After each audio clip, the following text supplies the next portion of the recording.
Okay, so picture this. It's 323 BC. Alexander the Great has just died way before his time, and he leaves behind this massive, totally fractured empire. What happens next? Well, absolute political chaos. But the fascinating answer to that question, how the dust actually settled, ended up forging a radically modern era that shaped science, society, and philosophy in ways we literally still feel today. Welcome to today's Explainer. We are diving deep into the Hellenistic Age. Order out of chaos. If you're a focused learner looking to really understand this period, you are in the exact right place. This whole era was born out of massive disruption, but that very chaos sparked some of the most incredible cultural and scientific advancements in human history. All right, let's dive into this. Here's our roadmap for today. 1. Forging the Hellenistic world. 2. Society, wealth, and women. 3. A golden age of science. 4. Philosophy for chaotic times. And finally 5. Cults, gods, and comfort. Section 1. Forging the Hellenistic world. When Alexander died, you'd think his top generals might figure out a peaceful transition, right? Not a chance. They ruthlessly grabbed power, and since they didn't have any royal bloodline or historical claim to these vast territories, they had to invent something brand new: personal monarchies. Their right to rule wasn't inherited at all. It was based entirely on military prestige, sheer power, and massive ambition. To put all this into perspective, let's walk through this timeline. We bookend this era with two major deaths, Alexander the Great in 323 BC and Cleopatra VII in 30 BC. So we're looking at a roughly 300-year window. And this messy gap between Alexander and the eventual Roman Empire was defined by continuous, violent struggles for dominance, like the Battle of Ipsus, and intense cultural clashes, like when Antiochus IV violently outlawed Jewish rights in 167 BC. So, what does the word Hellenistic actually mean? It represents this deeply cosmopolitan period. The new kings forcefully relocated Greeks to live among long-established indigenous communities.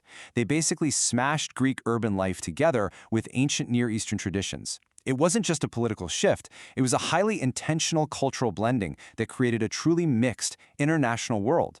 And this brilliantly illustrates the sheer geographic footprint of these newly carved kingdoms. We are looking at a vast expanse stretching all the way from the Mediterranean Sea in the west deep into the east, hitting Bactria in modern-day Afghanistan. The scale of this territory is just absolutely staggering. Out of all that post-Alexander chaos, things eventually settled into the big three successor kingdoms. You've got the Antigonid Kingdom in Macedonia and Greece. Then, the enormous Seleucid Kingdom in Syria and the Old Persian Empire. And finally, the Ptolemaic Kingdom, securely locked down in the easily defended and super wealthy lands of Egypt. But make no mistake, the days of independent, democratic Greek city-states were totally gone. Just listen to this quote from Seleucus, who declared that what is decreed by the king is always just. This really highlights the heavy, authoritarian hand of these monarchies. Rulers governed through absolute personal power and decrees, not democratic rights. You were living firmly under the shadow of the king. Section 2. Society, Wealth, and Women. Now we're going to pivot to the social realities on the ground in these huge kingdoms, focusing on the stark economic inequalities, but also looking at some really surprising new avenues of power for royal women. Now, what's really interesting about this is the massive social divide. On one hand, you have the urban Greek elite, dazzlingly wealthy city dwellers who funded grand public works, arts, and schools. But on the other hand, you have the harsh reality for the rural indigenous farmers. They made up about 80% of the population, and they lived in poverty as compulsory tenants to the king, totally unable to even leave their land. It was a world of extremes. So how do you bridge an empire this massive and diverse? A new tool emerged, Koine Greek, or Common Greek.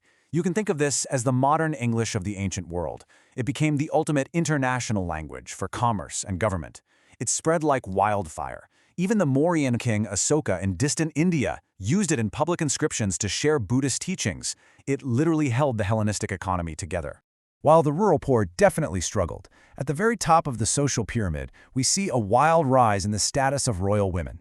Hellenistic queens wielded unprecedented wealth and influenced state policy directly. We even see early examples of organized philanthropy. Around 195 BC, the Seleucid queen Laodice gave a 10-year endowment to provide dowries for needy girls, knowing that owning property was a woman's best guarantee of security. How amazing is that? Section 3. A Golden Age of Science. This is where things get truly mind-blowing. The Ptolemies in Egypt built the world's first true research institute, the famous Library and Museum at Alexandria. Heavily funded by royal cash, it acted as a giant magnet for the greatest minds of the age. I mean, just look at this list of Hellenistic firsts. It's incredible. Euclid totally revolutionized geometry. Aristarchus actually proposed that the Earth revolved around the sun, and he did it 1800 years before Copernicus. Eratosthenes accurately calculated the Earth's circumference just by using shadows. Archimedes invented hydrostatics, and Herophilus pioneered human anatomy through real dissection. They were literally on the brink of a modern scientific revolution. Section 4. Philosophy for Chaotic Times. Imagine living back then. Huge empires are stripping away your local freedoms, and distant kings can flip your life upside down overnight. Everyday people desperately needed new psychological coping mechanisms to deal with this overwhelming anxiety. As a result, two major philosophical responses emerged, and honestly, they sound a whole lot like modern self-care and mindfulness. Epicureanism basically said, withdraw from toxic public life, avoid pain, and find quiet peace of mind with your friends. Stoicism, on the other hand, taught people to actively engage with the world but to harmonize with fate through endurance, self-control, and doing your duty. Two completely different survival strategies for a chaotic world. And the philosophical debates of the time were fierce and radically diverse. Take the Cynics, who rejected all social conventions. There's this brilliant micro-narrative about a female cynic named Hipparchia. In a public debate, she completely destroyed an obnoxious male opponent, Theodorus the atheist.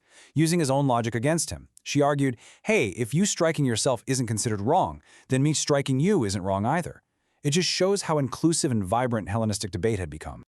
Section 5. Cults, Gods, and Comfort. If philosophy was one way to cope, religion was for sure the other. In this vast, scary universe, traditional Greek gods started blending with ancient Eastern deities. People didn't just want abstract civic religion anymore. They wanted personal, direct salvation and physical comfort. Take this story of Ambrosia of Athens, who was blind in one eye. She visited the shrine of the healing god Asclepius. According to ancient records, she went to sleep in the sanctuary, dreamed the god stood over her and performed eye surgery, and woke up completely cured. Whether you view that as a genuine miracle or just a powerful ancient placebo effect, it really humanizes the history. People desperately sought direct physical intervention from the divine.